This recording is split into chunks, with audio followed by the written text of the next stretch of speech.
all women are different, but they are all women. This video is androcentric from a men's point of view and is presented as opinion, commentary, and debate. Expressing opinions is not violence. These are ideas to challenge, question, and argue in public, because classical liberalism relies on the First Amendment for its dialectic. If you are a feminist, then consider this. If patriarchy truly existed as claimed, feminism could not. And if all men are trash and women are equal to men, then what are we to conclude? Women will die for their children. Men will die for their wives and children. And God chose to die for all mankind. Authority rolls up with responsibility. If this framing of facts offends you, click off to a cute cat video. Proceeding further will expose you to gamma bias and criticism directed at ideas, claims, institutions, not at any individual's virtue or dignity. Our method follows the 7 liberal arts, the trivium, grammar, logic, rhetoric, and the quadrivium, arithmetic, geometry, music, and astronomy, and the transcendentals, the good, true, and beautiful. If this framework is not for you, feel free to exit now. It's no disgrace. Women are wonderful. God bless America. Men are great. Feminismus delendus est. Obedience, honor, and order. How to Train a Wife. Written by Conrad Riker. Available now. Links in description. How to Train a Wife. A manual for seeing through the performance. Every man who has sat across a table from a woman weaponizing her own unhappiness knows the maneuver, even if he cannot name it. She deploys a feeling. He is summoned to answer for it. She reports loneliness. He is cross-examined as the cause. She cries. His withdrawal becomes the prosecution's Exhibit A. The architecture is elegant, so elegant that entire industries now exist to maintain it. This essay hands you the blueprint and the wrecking ball in the same instrument. The diagnostic checklist that follows is not a survey. It is a lens. It isolates 10 rhetorical vectors, the mood presented as verdict, the happiness deployed as blank check, the grievance engineered to be unfalsifiable, that transform a covenant between equals into a tribunal, with one defendant and no statute of limitations. Once you can name these patterns, you can refuse them without rage, without apology, and without the catastrophic male error of accepting a framework designed to convict you by design. What follows is a demonstration. Dr. Winona, a composite drawn from 20 years of institutional consensus, narrates her own case file with the serene confidence of someone who has never once been cross-examined. We will grant her the stage, then we will audit every claim, test every premise, and measure every assertion against the standards she has never once been asked to meet. Watch the instrument work, then take it home. Dr. Winona's checklist confession. Every marriage counselor knows the scene. She sits on the edge of the chair, luminous with exhaustion, her face a map of years of explaining. He sits back, arms folded, waiting for her to finish so he can explain why she is wrong. He calls it logic. She calls it Tuesday. I have spent 20 years studying this scene, and I can tell you what it is. It is not a communication problem. It is a power structure.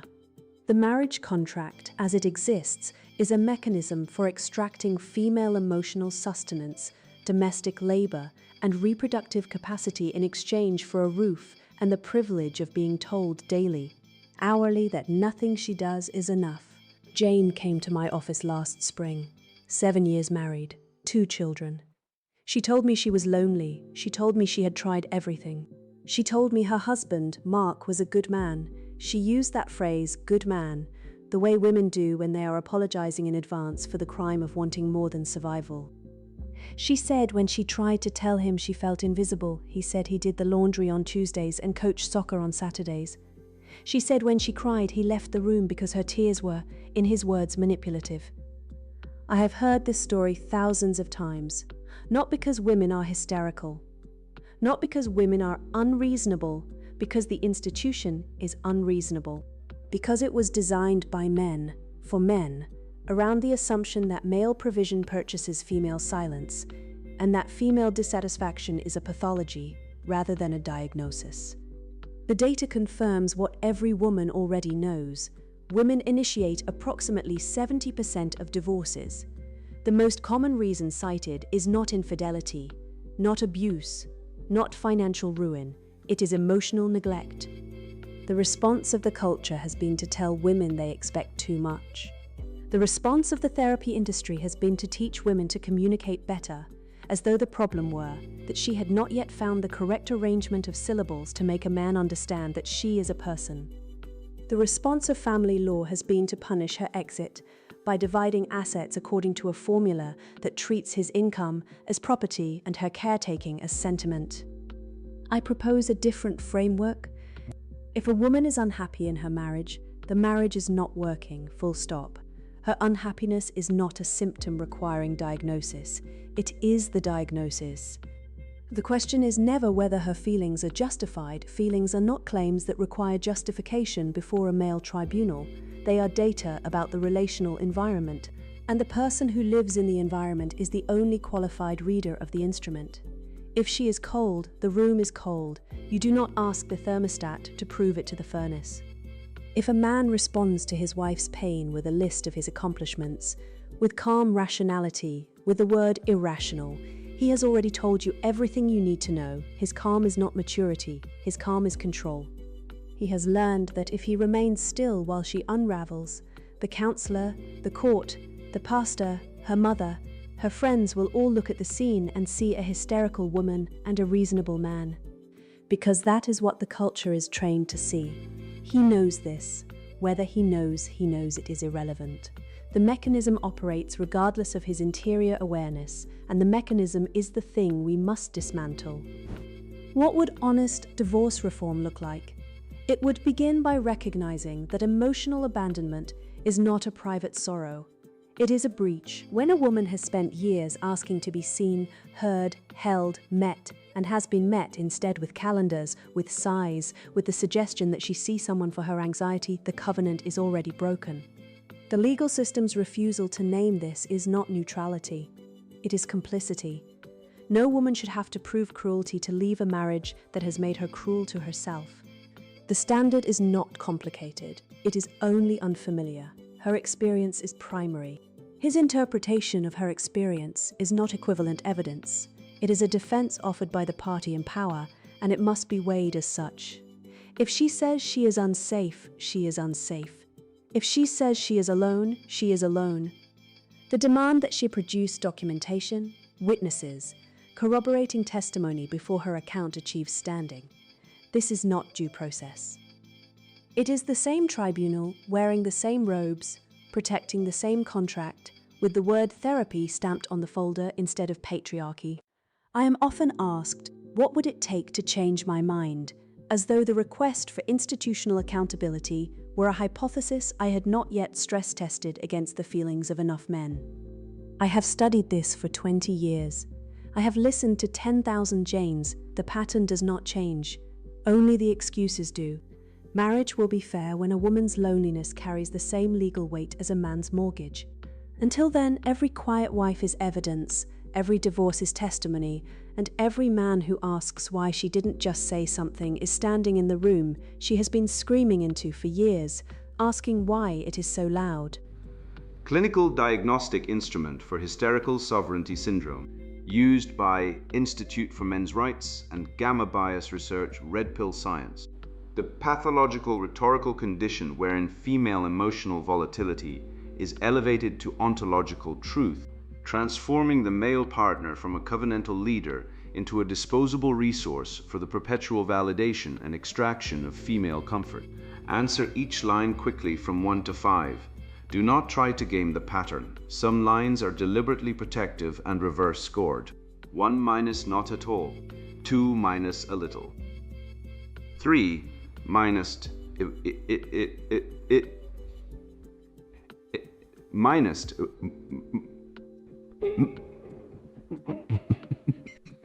4 minus a lot. 5 minus totally. When I am in a bad mood, do you treat it as a temporary state or as proof that I am fundamentally flawed or that our relationship is broken? I can state the other side's strongest case without caricature before I answer it. I notice when my emotions are trying to outrank facts, and I bring the discussion back to shared evidence. I apply the same moral standard to my side and to the people I criticize. I can separate disagreement from harm without demanding institutional punishment. I can name the evidence that would make me revise or abandon my claim.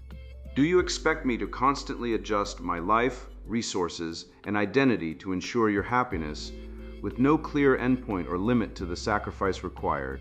Do you frequently use eye rolls, sighs, or sarcastic tones to diminish my statements, signaling that my input is trivial without engaging in direct debate? Do your grievances change depending on your mood, such that what was acceptable yesterday is unacceptable today, with no objective standard you adhere to? I prefer precise, ordinary language over status jargon when plain speech would do. When you are upset, do you re-evaluate my entire character negatively, labeling me as selfish or cold based solely on your current emotional state? I can apply the same standard to my own side before I accuse the other side. Do you use the silent treatment or physical distance as a weapon to force me to admit fault or agree to your terms, even if I believe I am right? Do you label my behavior using broad cultural terms like toxic masculinity to dismiss my perspective, making the argument about your cultural alignment rather than our specific dynamics? Do you expect me to be your primary emotional regulator while offering little genuine interest or support when I am distressed? Do you claim that I made you angry or sad, shifting the blame for your emotional state onto my actions and making me responsible for your feelings? I keep the same definition from the beginning of a debate to the end. I treat individual agency as real even when social pressure or institutions matter too. Can you articulate a clear standard for what you want? Or do your complaints shift whenever I meet your current demand, making resolution impossible? I can name what would falsify my view before demanding agreement. Scoring key. Maximum score 100. Research threshold 76 or higher. Forward items 1, 7, 8, 9, 11, 13, 14, 15, 16, 19. Use the answer as the points. Protective reverse items 2, 3, 4, 5, 6, 10, 12, 17, 18, 20. Convert 1, 2, 3, 4, 5 into 5, 4, 3, 2, 1 before adding. Plain English. High agreement with a forward item raises the score. High agreement with a protective item lowers the score after decoding. 20 minus the 39, low minus the reasonable guessed. The subject exhibits normal human emotional variance, but remains anchored in reality and reciprocal duty. From Latin gestis, deeds, implying she still performs her part of the social contract. 40 to 59, medium, the mood merchant. The subject begins to trade affection for compliance, treating male logic as an obstacle to her comfort. From Old English mod, mind spirit and marchen, to march advance, suggesting a march of demands. 60-75, high minus, the emotional tyrant. The subject rules through fear of her displeasure, making the home a theater of her whims and his anxiety. From Greek tyrannos, arbitrary ruler, denoting power without consent or law. 76 minus 100, insufferable, the sovereign void. The subject has become a black hole of need, where male existence is justified only by his utility in soothing her infinite, unfalsifiable dissatisfaction. From Latin sulum, alone and void, indicating a self-referential reality that consumes all external truth. Theory critique. What the checklist catches. I want you to imagine a piece of equipment, not a lie detector, those are junk science, and I will not insult your intelligence by pretending otherwise. Imagine instead a calibrated lens, something between a Geiger counter and a grammar textbook, built to detect a very specific kind of rhetorical radiation. The Institute's checklist is that lens. It does not measure whether someone is lying. It measures whether someone has constructed a verbal environment in which truth itself has been made inadmissible, where one party's feeling has been elevated to the status of a court ruling, and the other party's defense has been pre-classified as evidence of guilt. The instrument works because pathology leaves fingerprints in language. A woman who is genuinely hurt and seeking repair speaks in concrete terms. She names what happened, when it happened, what she needs, and what would make it right. A woman who has weaponized hurt speaks in weather systems, fog banks of loneliness and invisibility that cannot be grasped, measured, or resolved, because resolution was never the goal. The checklist distinguishes between these two speakers with 20 targeted probes. Half of them detect the pathology directly. Mood as verdict, emotional blackmail, extraction loops, unfalsifiable grievance, contempt as control, deflection of agency. The other half are protective. They test for the presence of intellectual honesty. Can you state your opponent's strongest case? Can you name what would change your mind? Do you hold yourself to the same standard you impose on others? The protective items are the real teeth of the instrument. Anyone can answer yes to, do you feel unheard? It takes a functional mind to answer yes to, I apply the same moral standard to my side and to the people I criticize. The reverse scored items are traps for the ideologically captured. A captured mind cannot pass them without lying, because ideological capture is, at its core, the abandonment of symmetry. Take Dr. Winona's article. I have read it several times, and each pass triggers more items on the instrument than the last. Let me walk you through the hits.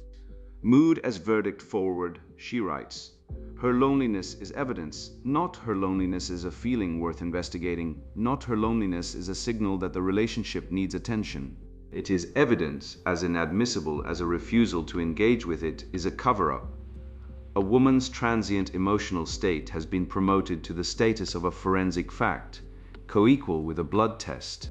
The checklist asks, when you are in a bad mood, do you treat it as proof that the other person is fundamentally flawed?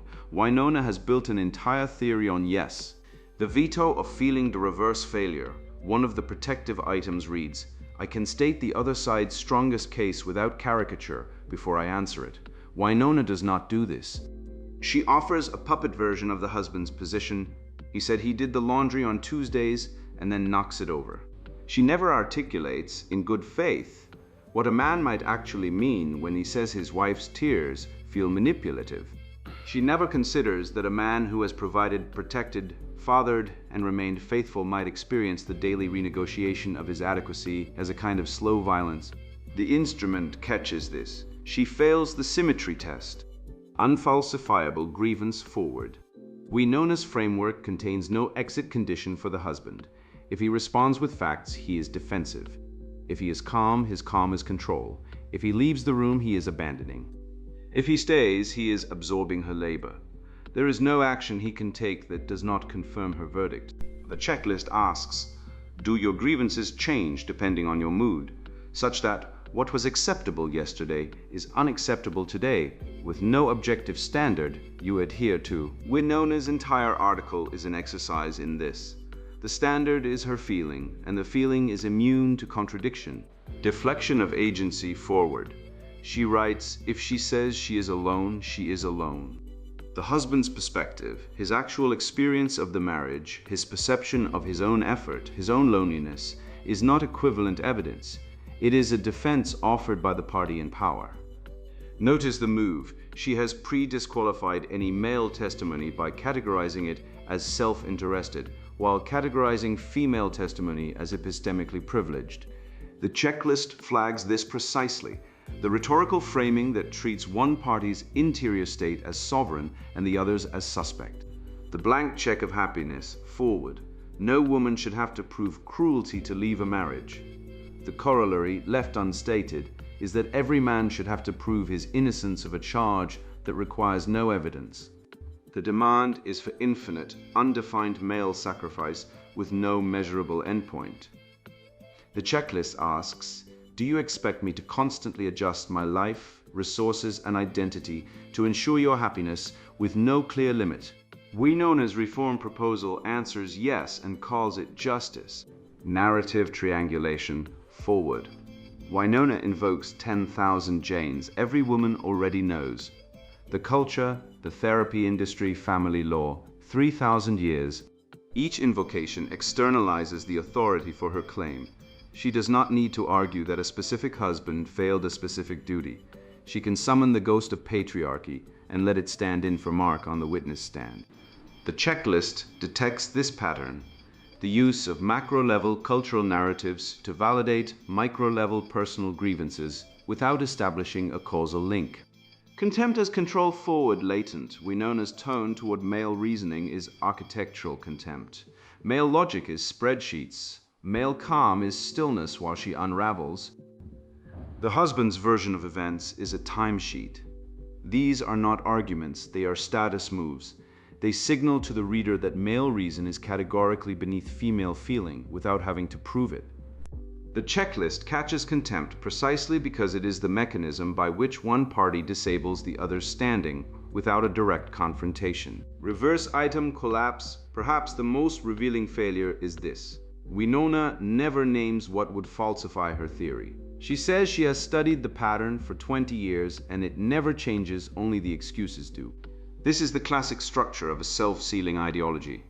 Any counter-evidence is reclassified as an excuse, which confirms the theory. The checklist's reverse items: I can name the evidence that would make me revise or abandon my claim, and I can name what would falsify my view before demanding agreement, exist to catch exactly this. She cannot answer them. The instrument lights up. What the checklist catches, then, is not a woman being emotional. It catches a rhetorical system, a closed loop in which female feeling is sovereign, male agency is suspect, and the concept of shared truth has been quietly abolished. Winona's article is not an argument for divorce reform. It is a specimen of the very pathology the instrument was designed to detect. The logic audit. Let us run the trivium on this. Grammar. Define the terms. What is loneliness? Winona uses the word as though it were a mineral, something you can extract, weigh, and enter into evidence. But loneliness is a subjective emotional state. It is real to the person experiencing it. It is not a fact about the other person's conduct. A woman can feel lonely beside a man who is present, attentive, and faithful, because loneliness is often a symptom of something internal, not external. Conflating "I feel lonely" with "you have abandoned me" is a category error. The feeling is data about the feeler. The accusation requires evidence about the accused. What is emotional neglect? Winona defines it as the husband's failure to meet a standard that she never specifies. She writes that Mark did the laundry on Tuesdays and coached soccer on Saturdays, and frames this as insufficient, as though domestic contribution were irrelevant to emotional presence. But what would be sufficient? She never says. The term is undefined by design. An undefined standard cannot be met. An unmeetable standard functions as a permanent indictment. What is control? Winona redefines male calm as control. By this logic, the only way a man can prove he is not controlling is to become agitated, which will then be cited as evidence of instability or aggression. The word has been captured. It no longer means the exercise of coercive power over another person's will. It now means any male behavior that a woman finds inconvenient. This is language capture, and the instrument catches it, because language capture is the prerequisite for unfalsifiable grievance. Logic. Test the inferences. Winona's core syllogism, reconstructed charitably. Premise 1. A woman's emotional experience is reliable data about the relational environment. Premise 2. The woman is the only qualified reader of her own experience. Conclusion. Therefore, her emotional experience constitutes sufficient evidence for verdicts against her husband. This fails on multiple counts. First, premise 1 conflates a signal with a proof. A smoke alarm is reliable data about the possibility of fire. It is not proof of arson. A woman's unhappiness is a signal that something requires attention. It is not proof that her husband has failed. The environment contains more variables than one partner's conduct: mental health, personality fit, unrealistic expectations, hormonal fluctuation, external stressors, ideological expectations imported from media and friends. To collapse all of these into "he neglected her" is causal reductionism. Second, premise 2 is selectively applied. If the woman is the only qualified reader of her experience, then the man is the only qualified reader of his. But Winona explicitly disqualifies male testimony. His interpretation of her experience is not equivalent evidence. She does not say his experience is not equivalent. She says his interpretation of hers is not. This is sleight of hand. The husband is not claiming to interpret her interior state. He is reporting his own, his exhaustion, his effort, his confusion, his own loneliness. Winona has quietly shifted the frame so that only female interiority has standing. Third, the conclusion does not follow from the premises even if we grant them. If subjective experience is sovereign, then every subjective experience is sovereign, including the husband's. Winona's framework cannot survive its own principle. It applies sovereignty asymmetrically. This is the definition of a double standard, and the instrument flags it as the central structural defect. Rhetoric. Detect the persuasion mechanisms. Winona's persuasion operates through three mechanisms. Status framing. Before she makes an argument, she establishes a hierarchy. The woman is luminous, exhausted, suffering. The man is folded, defensive, calculating. You are invited to side with the victim before any evidence is presented. This is not argumentation, it is theatrical direction. Emotional contagion. The Jane narrative is designed to bypass your prefrontal cortex. You are not asked to evaluate whether Mark actually neglected Jane. You are asked to feel Jane's pain and then to treat your feeling as a verdict. This is the exact mechanism the instrument detects under Muda's verdict, except Winona is trying to make it operate on you, the reader. Preemptive disqualification. Winona pre-labels every possible counter-argument. Male logic, control. Male calm, control. Male facts, spreadsheets. Male departure, abandonment. Male presence, absorption. By the time you reach the end of the article, you have been told that any disagreement with her thesis is itself proof of the pathology she describes.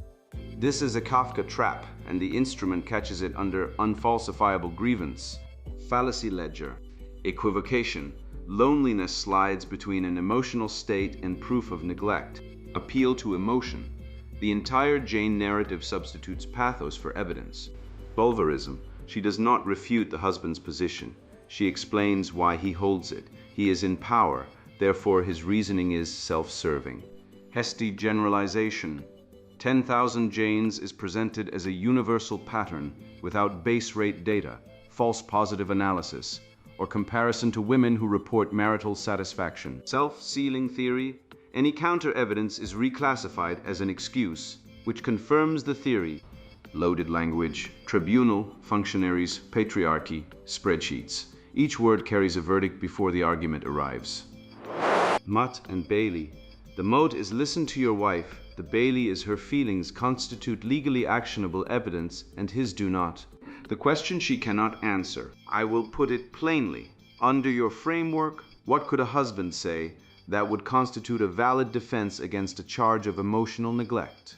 If the answer is nothing, if his calm is controlled, his facts are spreadsheets, his feelings are irrelevant, and his disagreement is proof of pathology, then you have not constructed a theory of justice. You have constructed a courtroom with no defense counsel, no rules of evidence, and no acquittal. That is not reform. It is a show trial with better lighting. How to use the lens. The checklist is not a party trick. It is a survival instrument. Here is how to use it across the domains where ideological capture does its real damage. In conversation, when a woman, wife, colleague, friend, relative deploys the rhetoric the instrument detects, do not argue with the feeling. Feelings are not propositions. They cannot be debated. Instead, do three things. First, ask for a concrete, finite, measurable request. Not, I need you to be more present, but what specific action performed how often would address this. If she cannot answer, the grievance is not a request for repair. It is a demand for indefinite tribute. Second, apply the symmetry test aloud. If I said I felt lonely and you responded by listing your contributions, would you accept that? Watch her face. Third, note whether the standard shifts. If you meet today's demand and tomorrow's grievance is different and larger, you are inside an extraction loop. The instrument calls this forward item 15. Your job is to stop feeding it. In essays and articles, when you read a piece like Winona's, run the trivium before you form an opinion. Grammar. Has the author defined her key terms, or are they doing double duty as feelings and verdicts? Logic. Has she stated what would falsify her claim, or is every counterexample reclassified as confirmation? Rhetoric. Is she arguing, or is she directing your emotions toward a foregone conclusion? If an article uses a personal narrative to establish a universal rule, check whether the author has considered base rates. If she invokes "every woman knows," ask whether she has spoken to the women who disagree and whether she has accounted for why their testimony is absent. The checklist's reverse items are your reading comprehension tools here. An author who cannot pass them is not making an argument, she is casting a spell. In HR and institutional language, corporate training materials, harassment policies, and diversity frameworks routinely encode the same move Winona makes. Subjective discomfort is reclassified as objective harm, and the accused's perspective is pre-disqualified as self-interested.